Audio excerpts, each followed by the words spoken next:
Hi, my friends. I miss you guys. I want to tell you a story, but first, in my class, we sing a special song when it's circle time. So, kids in my class, you'll know it, and if you don't know it, then you can learn it now. It goes like this. You wave to somebody who's next to you. So if you have a brother or a sister next to you, you could wave to them. Or if you have a mom or a dad next to you, or even a stuffed animal, you can wave to anybody. It goes like this. Say hello to everyone, and how are you today? We've come to circle time where we can laugh and sing and play. And when you're up, pick your hands up. And when you're down, you're down. And when you're only halfway up, you're neither up or down. So roll your hands real slow. And roll your hands real fast. And give your hands a clap, clap, clap. Then put them in your lap. Tap, tap. And now we're ready for the story. So, the story that I'm going to tell you, it's the story of Pesach. Because Purim is already over. We had so much fun dressing up in our costumes and listening to the Megillah and shaking our groggers. And we had so much fun on Purim. But now it's over and we're ready for the next holiday. So do you know what holiday is coming next? It's Pesach. So let me tell you the story of Pesach, what happened on Pesach. This is a place called Egypt. And Egypt is a desert. Do you know what a desert is? A desert is somewhere where it's very, very hot. Do you see this big sun? It's making this desert so hot. And in a desert, it never rains. So it's also very dry because there's no rain.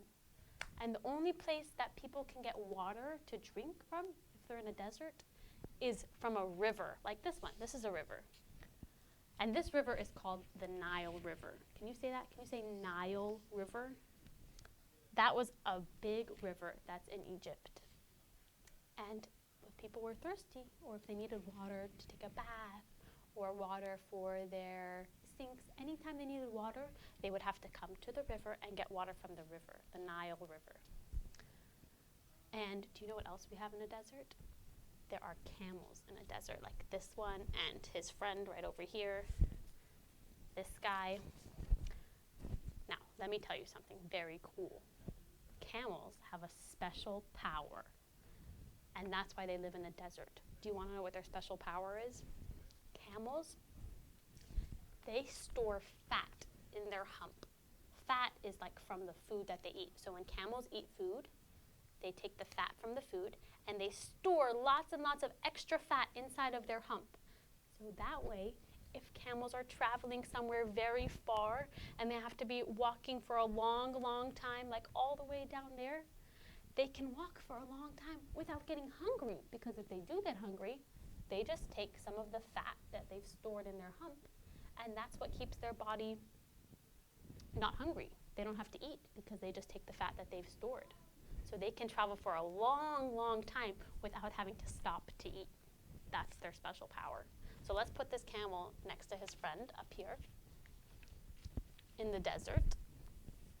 And do you know what else there is in this desert in Egypt? Well, the people that live in Egypt, they're called Egyptians. And the Egyptians built pyramids. This is a pyramid, and this is a pyramid.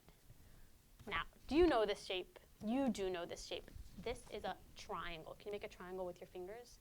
And I know you know this shape because it's the same shape as the hamantashen. You remember the hamantashen that we ate on Purim? It's the same shape. It's a triangle. But this is called a pyramid. This is a house that the Egyptians would build. And they would put things inside the pyramids, or for them to go inside the pyramids. Now we're ready to tell the story because we have everything set up in our desert in Egypt.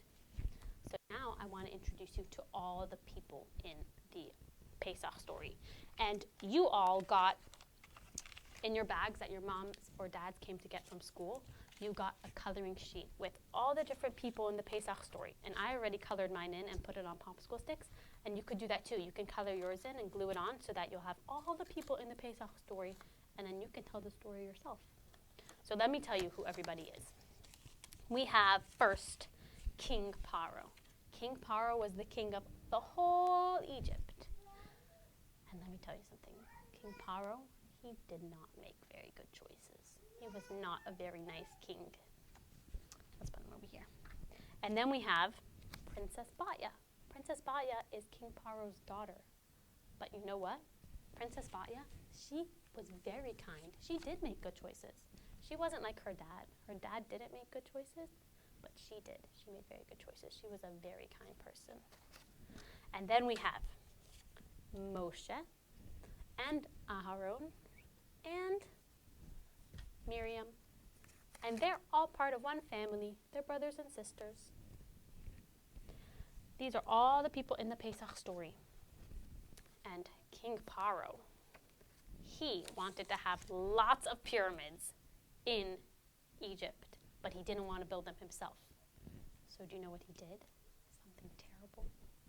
He told all the Jewish people that they have to be his slaves and they have to build pyramids for him. Do you know what a slave is? A slave means that the Jewish people had to work so hard without taking a break, and they couldn't go home even when they wanted to be done. They had to stay and just build and build those pyramids and hammering. Can you pretend like you're hammering to build a pyramid and make it into the shape of a triangle? And they had to keep on building it, even when they would say, Paro, we're so tired and we're hot because it's the desert and we're thirsty. Can we take a break? Paro would say, no, you have to keep building because you're my slaves. He was not very kind. He would not let them stop. He made them work for him harder and harder. And they were not very happy. They did not like living in Egypt. So next time, the next video, I'm going to tell you how the Jewish people finally got to leave Egypt, because they did not like living in Egypt. They did not like being King Paro's slaves. They didn't want to work for him.